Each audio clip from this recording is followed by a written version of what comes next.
شریف Kenya کیوں گئے تھے؟ اہم بات جو تھی اس کا علم ہو گیا۔ آخری بار انہوں نے کس سے بات کی، کس کی ایما کے اوپر گئے، یہ بہت حیران کن حقائق ہیں۔ ایک شخص جو ہے اس کو جان کا خطرہ اور پھر بھی ان سیف ملک میں کیوں گیا، یہ بہت بڑا سوال ہے جس کا جواب ابھی آپ کو ملے گا۔ ہمارا مسئلہ یہ ہے کہ ہماری روحانی کتاب میں ہمارے پروردگار نے ایک بات بتا دی، وہ یہ تھی کہ اگر ہم مسلمانوں کی زندگی اصل جو ہے وہ مرنے کے بعد شروع ہوتی ہے تو پھر ہمارے لیے مسئلہ کیا ہے۔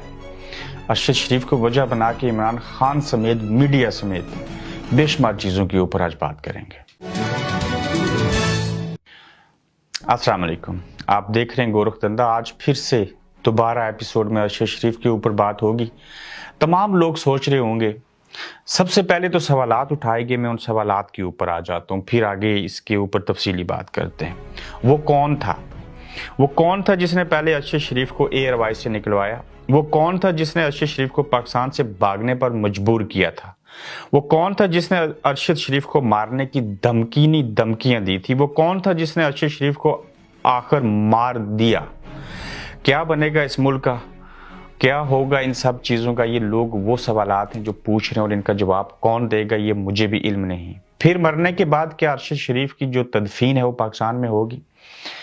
آج پتہ چلا کہ اگر کوئی شخص دلیر ہوتا ہے تو اس کے پیچھے جو اس کی ماں ہوتی ہے اس کی صرف دعائیں نہیں ہوتی، اس کی تربیت شامل ہوتی ہے۔ پہلے ایک بیٹا کھو دیا، اب دوسرا بیٹا چلا گیا، اس بیٹے کے آگے 5 بچے تھے، وہ کس حالت میں ہوں گے؟ اور سوال یہ بھی ہے کہ کیا کوئی اس میں معاون ثابت ہوگا کہ ارشد شریف کو واپس پاکستان لایا جائے اور وہاں پہ ان کی تدفین ہو؟ اگر ایسا نہ ہوا تو پھر اور بھی بے شمار جو پردے ہیں وہ چاک ہو جائیں گے۔ یقیناً ایسا نہیں ہوگا، واپس لایا جائے گا۔ میں نے کچھ تصاویر دیکھ لی جہاں پہ سر کے اندر ان کو گولی ماری گئی۔ لیکن کینیا کیوں گئے تھے؟ پاکستان سے نکلے تھے، دبئی میں تھے، دبئی میں بھی ان کو تلاش کر لیا گیا، ٹریس ہو گئے۔ دبئی سے لنڈن آئے اور 5-7 دن یہاں پہ قیام کیا۔ یہ ارشد شریف اسی برطانیہ سے ٹریننگ سیشن کے لیے آتے رہے، مختلف ورکشاپس جو ہوتی ہیں یہاں سے انہوں نے پی ایچ ڈی کر رکھی تھی۔ ارشد شریف وہ ایک ایسا صحافی تھا، پورے پاکستان کے صحافی انویسٹیگیٹو جرنلزم کے اندر ایک طرف کر لیں، کسی کو اس حد تک کا انگلش کے اوپر اور انویسٹیگیٹو جرنلزم کے اندر عبور حاصل نہیں ہے۔ دکھ یہ نہیں ہے کہ ارشد شریف کو کیوں مارا گیا، سب نے مرنا ہے، یہ کوئی دکھ والی بات نہیں۔ افسوس اس بات کا ہے، دکھ اس بات کا ہے کہ کیوں مارا گیا اور کس نے مارا، کیونکہ مرنا تو سب نہیں ہے۔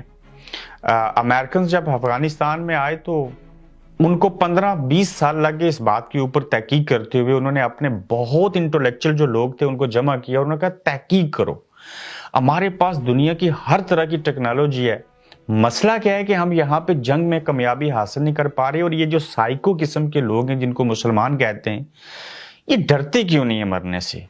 آج تک وہ اس تحقیق کے پیچھے لگے، ان کو سمجھ بالکل نہیں آ رہی۔ لیکن ہمیں ہمارے پروردگار نے اپنی روحانی کتاب کے اندر ایک بات بتا دی تھی کہ مسلمان جو ہے اس کی جو اصل زندگی ہے وہ آنکھیں بند ہونے مرنے کے بعد شروع ہوتی ہے، یعنی کہ یہ عارضی زندگی ہے۔ ابدی زندگی اصل میں وہ ہے جو نہیں ختم ہونے والی، وہ ہمیشہ کے لیے رہے گی۔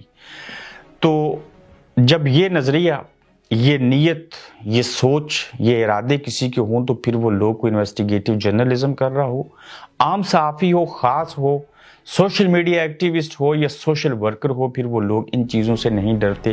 اس ساری چیز کا جو راز ہے وہ یہ سینے کے اندر دل ہے، اس دل کے اندر اور دماغ کے اندر جو سوچ اور نیت ہوتی ہے اس سے کنیکشن ہوتا ہے اوپر آسمانوں کے اوپر بیٹھے ہوئے خدا کے ساتھ۔ تو واپس آتے ہیں، جب برطانیہ آئے تو یہاں سے ارشد شریف جو تھے وہ کینیا گئے۔ کینیا جب گئے تو یہاں سے ویزا لے کے نہ گئے، آن ارائیول وہاں پہ ویزا لیا۔ اب اگر ایک شخص کی جان کو خطرہ ہے تو وہ کوئی بیوقوف ہوگا کہ دبئی میں ٹریس ہو گیا، لنڈن میں آیا، یہاں سے کینیا ایسے ملک میں جائے گا جہاں کی پولیس خود پیسے لے کے بندے کو مار دیتی ہے۔ بی بی سی کی رپورٹس ہیں اس کے اوپر، وہاں کوئی لا نہیں ہے، ان سیف ملک ہے، اور جس بندے کو پہلے سے خطرہ ہے وہ کیوں جائے گا کینیا میں؟ یہ بہت بڑا سوال جس کا جواب ابھی آپ کو دیں گے۔ پھر کس کی ماں کے اوپر گئے؟ اپنی مرضی سے بھی گئے اور ایک دوست کی رہنمائی سے لے، اور جانے سے قبل رؤف کلاسرا صاحب سے بھی انہوں نے بات کی اور ان کو بتایا تھا کہ میں وہاں پہ جا رہا ہوں۔ जब एक दोस्त की माँ के ऊपर वहां पे गए तो पहुंच गए, ऑन अराइवल वीजा लिया उन्होंने। गए क्यों थे ये तमाम लोग सोच रहे हैं। मैंने रात को बरतानवी वक्त के मुताबिक 1 बजे और पाकिस्तानी वक्त के मुताबिक सुबह 5 बजे बता दिया था कि क्या अरशद शरीफ कीनिया में इन्वेस्टिगेटिव स्टोरी करने गए थे। हाँ, वो बात दुरुस्त थी और बिल्कुल वहां पे इन्वेस्टिगेटिव स्टोरी करने गए थे। आप गूगल पे जाइए, इस कीनिया के बारे में पढ़िए, वहां हमारे पाकिस्तानी सफीर भी हैं। आप सिर्फ पाकिस्तानी लोगों के जो असासे हैं वहां पे फार्म हाउस नहीं और भी बहुत कुछ उसके बारे में देखिए। और फिर जो पड़ोसी मुल्क भारत है और पाकिस्तान, इन दोनों के बड़े बड़े ताजर जिनकी ब्लैक मनी होती है, ये लोग वहां पे अपना कारोबार करते हैं, उनकी चीजें होती हैं। अरशद शरीफ वहां पे एक स्टोरी करने गए थे, तहकीकाती स्टोरी उन्होंने करनी थी। वहां पे उन्होंने ठहरना था, कुछ शवाहिद जमा करने थे, कुछ वीडियोस बनानी थी, कुछ फोटो बनाने थे और फिर किसी एक बड़ी स्टोरी को सामने लेके आते। ये स्टोरी किसको खटकती थी? उन लोगों को जिनके वहां पे एहसासे हैं। ये उनसे मुराद क्या है? ये वही लोग हैं जिनके एहसासे होंगे, उसमें हर शुबा जिंदगी से तल्लक रखने वाले इफराद उसमें शामिल हैं। तो ये किसी सूरत सवाल पैदा नहीं होता कि एक शख्स को पाकिस्तान में खतरा था, वो वहां से भागा दुबई गया, डिटेक्ट हो गया, बरतानिया आया। बरतानिया दुनिया की एक मीठी जन्नत है, उसके बावजूद जान को खतरा और अनसेफ कंट्री के अंदर कीनिया जा रहा है। तो फिर जब वहां पे गए तो जाहिर है उसके पीछे कोई चीज थी। तो वो चीज क्या थी? वहां पे कुछ स्कैंडल्स उन्होंने सामने लाने थे। उनका खतरा किसको होना था? उन्हीं को होना था जिन्होंने उनको मारा। अब इमेजिन कीजिए जी कि ऐसा एरिया था, ये गाड़ी में जा रहे थे तो रुके नहीं, तो इसलिए पुलिस ने उनको मार दिया। वहां की पुलिस भी कह रही है, वो पुलिस कह रही है जो खुद पैसे लेके दूसरे को मार सकती है। कोई लॉ नहीं है, बनाना पब्लिक उसको कहना चाहिए एक्चुअली। तो ये सारी किस्से कहानियां हैं। पहले हादसे की खबर चलाई, कोई कत्ल का कह रहा है, कुछ मीडिया कुछ कह रहा है, कभी एयर वाई ये खबर दे रहा है, कभी जियो कुछ और दे रहा है। तो ये सारे लोग कंट्रोल्ड हैं। किसके हाथों कंट्रोल हुए ये है, सब जानते हैं। तो देखना ये होगा कि ये जो कुर्ब में फैमिली मुब्तला है, जो जिस अजियत का ये शिकार हैं, ये अजियत कब ख़त्म होगी? एक माँ को इंसाफ कब मिलेगा? और अरशद शरीफ का मुतबादिल कौन होगा? पाकिस्तान के अंदर इमरान खान साहब अगर आपको इनकलाब लाना चाहते हैं तो खुदारा इनकलाब ही लाइए या कुछ कीजिए, बजाय इसके कि रातों रात जाके मीटिंगें करने के बजाय ऐसे लोगों को मरवाएं नहीं।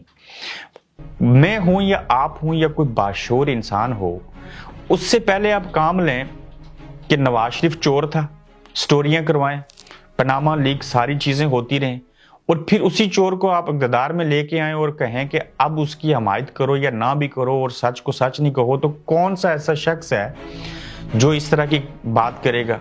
अरशद शरीफ यही कहता था कि पहले आपने हमें कहा था कि ये चोर है, इमरान अच्छा है। अब इमरान को फारिग किया, इसको चोर कह रहे हैं, और पहले वाले जो थे उनको अब सच्चा बता रहे हैं। ये काम हमसे खुदारा नहीं होता।